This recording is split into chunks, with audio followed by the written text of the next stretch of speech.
Je vais vous faire une démonstration de comment utiliser Marineverse en mode local. Il faut bien sûr être connecté au réseau Wi-Fi 214 pour que ça fonctionne. Alors, quand on vient à l'accueil, on voit ici « Jeu privé ». On va à « Jeu privé ».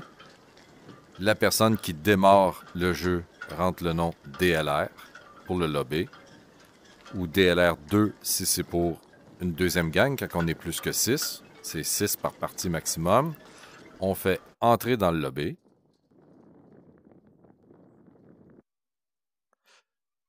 Là, il va se connecter.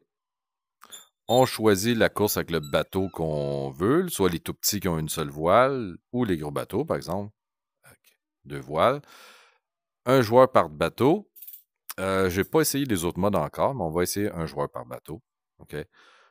On peut ajouter ce qu'on appelle les bots. Au moins un, parce que ça va vous donner quand même une idée du trajet à suivre.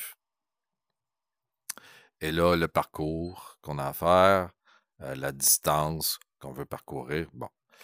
Là, quand tout le monde est rendu dans le lobby, quand tous les participants qui veulent aller dans la course sont là, ben, la personne qui a démarré la partie fait rejoindre cette course. Et là, les autres s'ajoutent. Okay? Et quand on est l'autre de la course, on est le seul qui a ce bouton-là. Quand tout le monde est présent, okay? Là, autour de moi, il n'y a personne d'autre. Mais quand tout le monde est rendu, là, on peut faire lancer la course. Là, il faut comprendre une chose. Une course de voile, il faut traverser la ligne lorsque le temps est à 0. The race will start when the Donc, pour ça, il countdown faut être reaches 0 stratégique. and the red line blocking the start line disappears. Là, on peut donner du mou à nos voiles avec les joysticks. Il y a un joystick qui contrôle la voile avant, la grande voile. L'autre contrôle la voile avant, qu'on appelle le génois ou le phoque, dépendamment de la voile. Donc là, la course va commencer dans 90 secondes. Okay? Donc, tu t'arranges pour être dans le coin, puis d'essayer de prendre la vitesse à toute dernière seconde quand tu vois que le temps approche 0. Okay? On essaie de prendre le vent dans la bonne direction pour essayer de traverser la course juste après que ça indique 0. Parce que si tu la traverses avant, il va y avoir un message d'erreur qui va te dire, ben là, tu as traversé quand c'était pas le temps.